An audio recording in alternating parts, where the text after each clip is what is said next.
俗话说得好，民以食为天。那么，作为食物储存和保鲜的电冰箱来说，它在家庭生活中的地位自然不言而喻。所以说，冰箱选不好，不仅是多花冤枉钱，还会影响生活质量。因此，很多人在选购冰箱时也会格外重视。但是，不可否认，随着科技的发展，目前市面上的冰箱，不管是品牌还是种类，以及价格方面，都让人眼花缭乱，难以选择。本期小东就结合自己的经验和教训，以我家换过3台冰箱的经历，给大家总结了选购冰箱的3买4不买原则，避免大家踩坑。1. 冰箱的4不买。1. 不买小容量的。选购冰箱时，大家第一个要面对的问题就是我家选多大的合适。有些朋友会认为我家人口少，应该选个小容量的，尺寸小还不占地儿。其实这是个很大的误区。就拿我家来说，第一台冰箱就是一台3门的小容量冰箱，虽然平时家里就2口人，但也根本不够用。日常的水果、饮料、剩菜剩饭就把冰箱塞满了，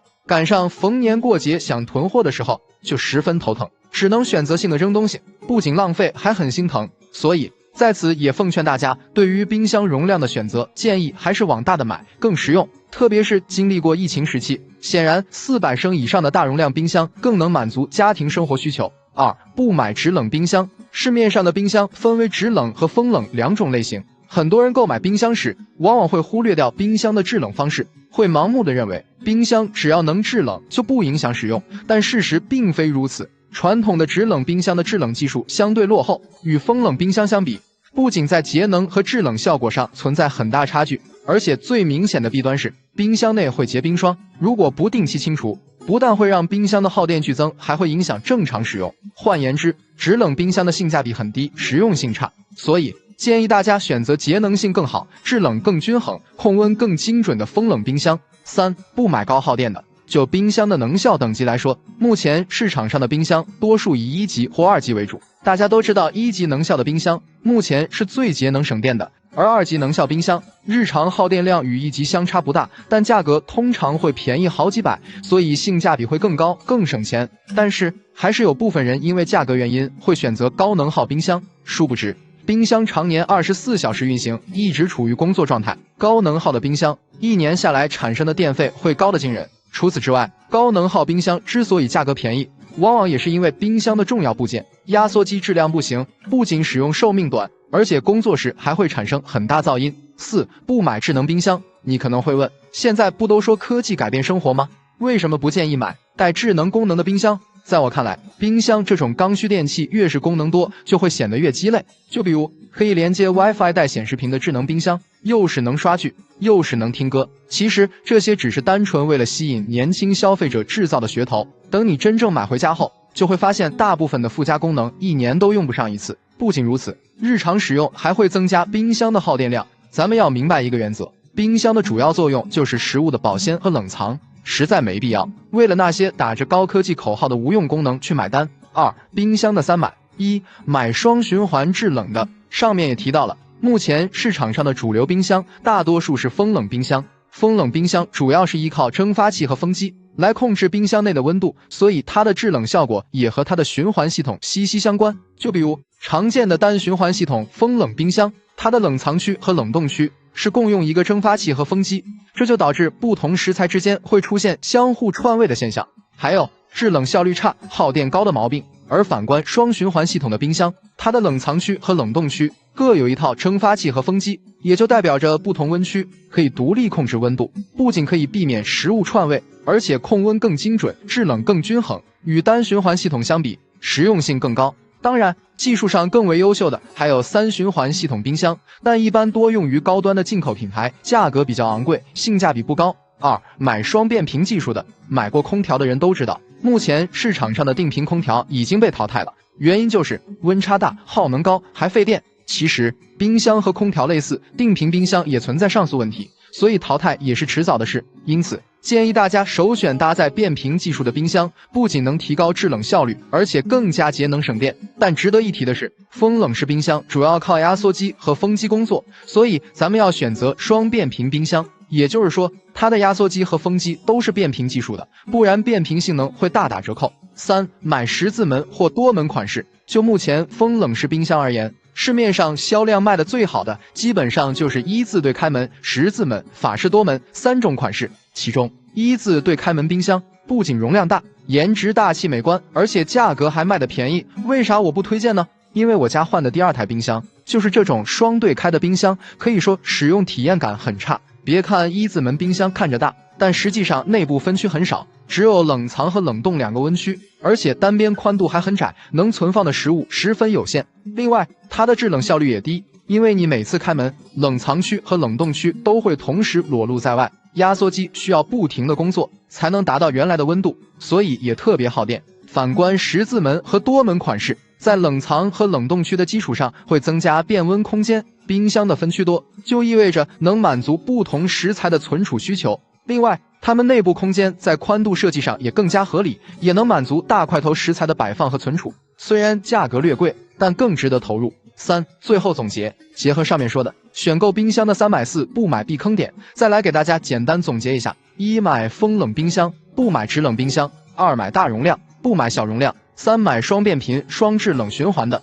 不买单变频单循环的；4买十字门或法式多门款式，不买一字双开门。好了，以上就是关于选购冰箱的全部内容了，希望对您在挑选冰箱时有所帮助。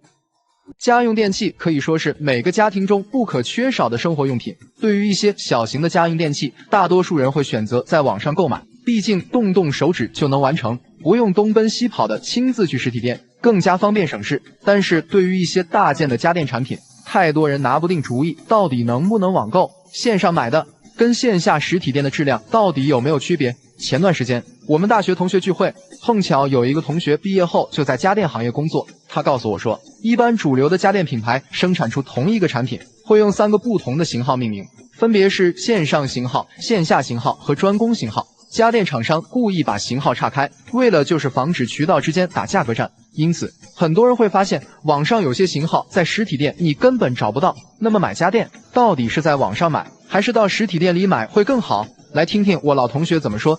先说线下实体店，线下型号一般都是外观略显华丽、功能完善的产品，理由也非常简单，品牌方也知道选择线下的大多是以中老年群体为主，一般不喜欢网购或根本不懂网购的人群，而且经济比较稳定，有一定的支付能力，这类人群更注重线下实体的服务。很好的产品体验，包括一些产品新功能，还有销售人员热情的讲解等等。其次，之所以线下产品比线上卖的价格贵，也有一定的原因，毕竟还需要支付房租、人员开支、活动费用等等，没有一定的利润是难以生存的。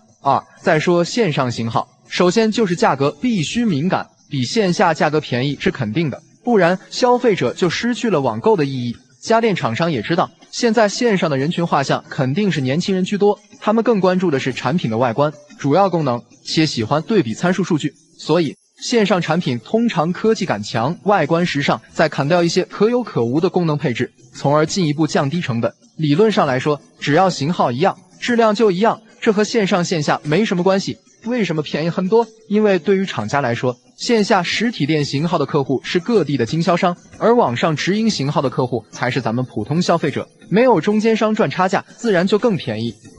最后说下专攻型号，说白了指的是某宁专攻、某猫专攻、某美专攻、某东专攻等产品。既然是专攻产品，那就得稍微改造一下，再拿去给那些大平台销售。所以，如果你去对比，不难发现产品只是型号不一样而已。基本上就是多个字母、少个字母或大小写不同。再比如像某宁的产品后缀加个 S， 某东的加个 D， 某美的加一个 G 等等，这些就是渠道包销机了。你只有在对应的渠道里边，你才能买到，其他地方根本看不到。不过大家放心，大平台之间的竞争极其充分，即使是专属产品，他们的价格也是合理的，只是规避了同品比价，还有活动力度、活动档期的不同所带来的麻烦。至于大家去逛线下实体店时候，商场的导购会和你讲，网上的产品不如线下的质量好，机器重量不一样，选材用料也不一样，可能还会买到翻新机等等，这些通常也都是他们的销售技巧罢了。为了就是把自己的产品卖出去。其实产品就一个核心点，一个大品牌的家电厂家，它只会分渠道、分马甲，不会分质量，因为没有一个品牌或者一个厂家不懂，只有品控一样才叫品牌。至于线上价格便宜，是因为卖的是翻新或返修机，这个纯属无稽之谈。如果你把翻新机敢当正品在线上卖，那么第一台就会被你的同行买走，然后大肆宣传炒作，搞臭你这个品牌。5、关于线上线下产品安装售后是否有区别？首先，流程是一样的，你不论是选择线上还是线下购买，都是按照我们所在地区的仓储物流统一安排送货，然后再安排专业的师傅上门安装。其次，不管你是线上购买、线下购买，你会发现其实安装和送货通常都是同一伙人。至于质保售后问题，那就更不用担心了，只要你买的是同一个品牌，售后服务肯定是一样的。而且，如今大的家电品牌都有全国统一的服务电话，产品出现质量问题，打个电话就有专人上门进行检验维修。6、总结一下，不论是线下还是线上购买家电产品，首先质量肯定是一样的。如果你对网购不是很精通，更乐于享受线下产品体验感，以及导购员1对1热情的服务，还有线下商场高大上的购物环境，那你可以去实体店买，价格贵一点也很正常。你觉得贵那一部分是被房租、水电、人员、装修等费用吃掉了而已。喜欢网购的一定要买线上型号，由于它这个运营成本低，价格确实便宜，但一定不要在网上买线下型号，网上的价格就是给实体店打掩护的，实体店的实际成交价会比网上低很多。如果真有人到网上买原价，那就是能坑一个是一个。最后一个问题，问我同学，线上型号和线下实体店型号性能差别大吗？他告诉我说，其实家电功能比较单一，只要参数差不多，差别就不大，颜色和外观一样，只有型号不一样，目的就是让你无法在各个渠道之间比价而已。要想拥有一个精致的家居生活，完美的装修是最基本的前提。虽然装修不可能做到十全十美，但如果装修前能多看到一些别人家的装修案例，也可以学习和借鉴一些经验，让自己装修少留遗憾。本期小东就给大家整理了7个常见的翻车现场，都是来自网友们的真实案例，希望能帮你避坑。1、哑光瓷砖翻车。很多人担心亮光砖地面反光，而去选择哑光砖，以为能躲过一劫，结果还是踩坑了。入住后才发现，哑光砖虽说质感突出，但普遍有不耐脏的通病，一天到晚的搞卫生也是擦不干净。网友反馈苏苏不听劝，坚持买了哑光砖，现在超级后悔。装修完开荒保洁的时候，才发现哑光砖真的擦不干净，新房还没入住呢，就遇到这种情况，现在心里慌的一批。网友咪一号，真心劝大家不要买哑光砖了，这是水印干了之后的样子，各种清洁剂都用上了，怎么擦都有。回家进门看到的第一眼就想哭，已经想到日后蹲在地上的日子了。小东建议，担心光污染，建议选择柔光砖。柔光砖首选肌肤釉，地面不存在反光问题，而且还好清理，不会渗污渗色。2、悬空电视柜翻车。悬空电视柜确实很美，不落地的造型设计，看上去更加简约大气，而且地面无卫生死角，后期打理也省心。但它完全是依靠后面的支撑，悬挂在墙体上，如果安装不到位，或者非承重墙，就有掉落和下坠的风险，时间一长，翻车是必然结果。网友反馈，小皮皮虾最担心的是，还是发生了。心心念的悬空电视柜还没收尾就开裂了，问了油漆师傅，说只能这样了，没法补，补了还是会裂。网友靠谱小姐姐空心墙，真的千万别做悬空电视柜，能劝一个是一个。说没事的，看看我家才入住半个月就成这样子了，好害怕它哪天直接掉下来。小东建议，悬空电视柜对承重要求很高，没有十足把握，建议选择落地柜，效果也很漂亮。非要做悬空电视柜的，安装时一定要用承重支架加膨胀螺丝固定。3、卫生间玻璃门翻车。这些年，长虹玻璃门凭借高颜值、透光不透人等种种优点，成为家装行业的网红。傲娇的身材、朦胧的美感根本藏不住，但如果选购时没做功课，盲目跟风的结果就是大型翻车现场。网友反馈，黄桃罐头，不知道玻璃颜色还有这么多讲究，做出来的效果看了心态都炸了，绿得发慌。这就是我心心念念的长虹玻璃门，花了好多钱，却做出了好廉价的感觉。网友持续性摆烂，我家是安慰，当初考虑采光不好，选择双层玻璃会不够透，所以只做了单层长虹玻璃，结果导致上卫生间外面的人看得清清楚楚，真的太尴尬了。小东建议，长虹玻璃门确实美，但踩雷的几率也高，想要不翻车，必须把握3点。首先，颜色要选超白，不是普白，不然会泛绿色。其次，慎选单层玻璃，一定要加一层磨砂玻璃，避免透明化的尴尬。另外，要做极窄边框，门框越窄越显高级。4、台中盆翻车。厨房水槽台中盆不同于台上盆安装方式，它是与台面齐平，台面卫生更好打理，也不同于台下盆，不用担心承重问题，后期想换水槽也比较方便。但有一说一，它的安装工艺比台上和台下盆更为复杂，特别考验安装师傅的技术，所以现实中翻车的比比皆是。网友反馈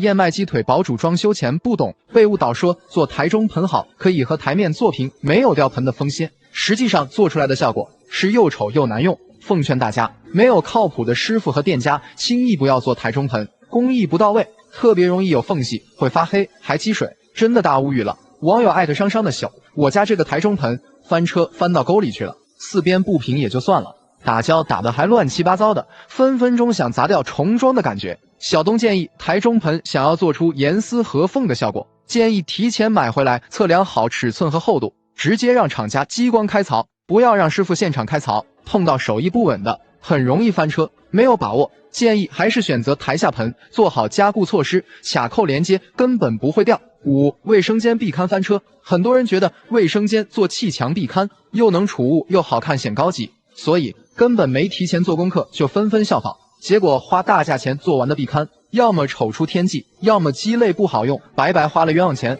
网友反馈小橙子家人们，谁懂啊？这哪是壁龛啊？我想着中的壁龛样子应该是好看又高级，结果完工后是这个样子的，加上我美缝做的还不好，我现在整个人都要抑郁了。网友陆天涯，当初不听工头的劝，硬要凿墙做壁龛，入住才1个月，今天洗澡时猛然闻到一股说不出来的味道，好家伙，才发现壁龛里囤积的水直接臭了。小东建议，壁龛的实际作用就是做洗漱收纳，如果你家卫生间需要包下水管，直接做壁龛方便又实用，不然不要特意去做，选择5金挂件或置物架也能满足需求。另外，砌墙壁龛尽量做坡度，每次洗完澡顺便清理一下，避免出现积水发霉的情况。6. 壁挂马桶翻车，卫生间壁挂马桶主打高颜值，好搞卫生，也深受年轻人的青睐。但说实话，现实中安装壁挂马桶翻车的也不在少数，要么位置高度踩坑，要么是漏水难维修。网友反馈败家小娘子为了无死角，为了洋气，为了节省空间，加钱换了壁挂马桶，盼星星盼月亮，总算完工了，结果一式马桶坐在上面脚是悬空的，好头疼，凿墙凿地，改吧。网友不想起名了，当初为了颜值选择了号称几10年不坏的吉伯利隐藏水箱，结果刚用1年，墙里漏水漏到邻居天花板上，都泡汤了，换了连接件也没有解决问题。小东建议选择壁挂马桶，一定要提前量好预埋件高度，不然位置高了，坐上去脚会悬空，位置低了，下面卫生不好打扫，悬空不悬空毫无意义。当然，预留检修口也很重要，方便日常检修。7. 隐形踢脚线翻车，隐形踢脚线也被称为内嵌踢脚线，它的优点就是与墙面形成一体性，不会凸出来，唯一的好处就是不容易落灰，于是很多人也盲目跟风，结果装完之后就纷纷后悔，施工复杂，成本费用高也就算了，安装效果还差强人意。另外，因为需要在墙面开横槽，还存在一定的安全隐患。网友反馈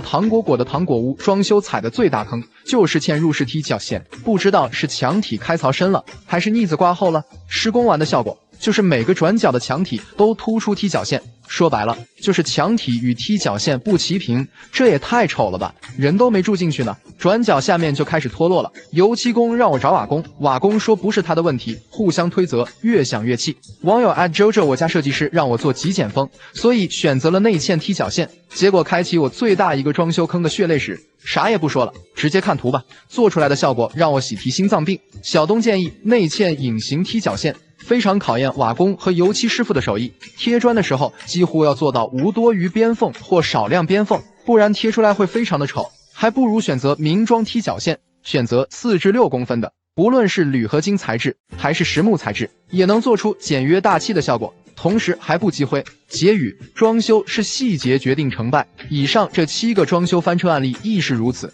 希望大家看完能引以为戒，避免踩坑。另外，不论是哪种装修设计，都不要一味的去追求美观，而忽略实用性，导致入住后苦不堪言。现如今，大家电经一轮又一轮的技术升级以及更新换代，新的产品功能更多，让我们使用体验感更好。但是，过去的一些传统的老款家电产品，你可能以为它们早就被替代或淘汰了，可市场上依然能看到它们的存在。而且，你去逛家电市场的时候，就会发现，它们不仅没有淘汰，甚至某些老款产品，甚至还是销售的主力军。本期和大家说一说传统式的5款大家电。1. 定频壁挂式空调。目前的壁挂式空调大多数是变频式，相比于传统的定频式空调，变频式分体机有很大的优势，比如制冷效果好，控温精准，不会出现温度波动，让人体觉得不适，而且噪音低，静音效果更好，长时间开启更加节能省电等等。但是目前传统的定频式空调依然没有被完全替代，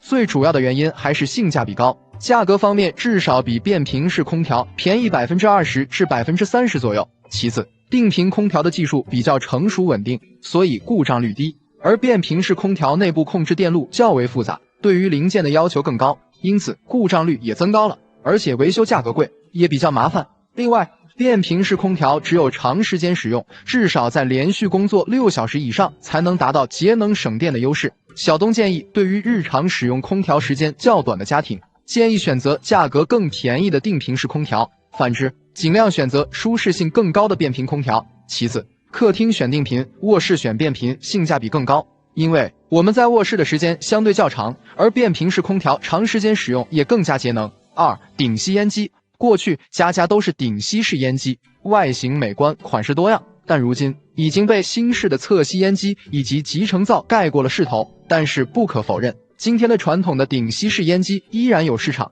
侧吸烟机的出现，主要解决了顶吸烟机油烟过脸的问题，而且侧吸烟机离烟机口更近，所以排烟效果更佳。其次，侧吸烟机不滴油、不碰头也是它的最大卖点。但是侧吸烟机的弊端是噪音大、价格贵，而且比较占空间，样式也没有顶吸式那么好看。集成灶采用的是净吸侧排，因此它吸油烟的效果更强，而且集成灶属于集成电器的一种，在满足烹饪和排烟的基本功能外，还增加了蒸烤、消毒、洗碗等功能，属于一机多用。但是集成灶的缺点是价格比较贵，质量好的基本都在5位数以上。其次就是维修难度大且成本高。顶吸烟机虽说有滴油、碰头的现象，但优势也比较多，比如价格更亲民，1-2千块钱就能买到一个不错的产品。其次，顶吸烟机控烟范围更大，对于煎炒烹炸这种暴躁的扩散油烟，它的控烟效果更佳。另外，传统的顶吸式烟机产品技术成熟，噪音小，维修率低，使用寿命更长，因此还是有很多家庭去选择的。小东建议，集成灶外形时尚且功能多，比较适合不经常做饭的年轻人。如果厨房空间大且经常做饭的家庭，建议选择顶吸式烟机，担心油烟过脸怕碰头，可以选择侧吸式烟机。3. 涡轮洗衣机。如今选择滚筒洗衣机的家庭越来越多了，主要是因为滚筒洗衣机对衣物损伤较小，而且功能多，比如除菌消毒、加热洗、洗烘一体、智能预约等等。另外，多种洗涤模式更能满足我们对不同材质面料的清洗方式，相较之下，涡轮洗衣机就显得有点落伍了。不过了解洗衣机行业人的都知道，目前涡轮洗衣机依然是销售的主力军，主要原因在于涡轮洗衣机便宜，中高端产品不过在1-2千元，而滚筒洗衣机入门级产品也要在2000元起步。其次就是功能少，操作简单，就因为功能单一，反而更不容易坏。像我家一台老式涡轮洗衣机已经服役8年多了，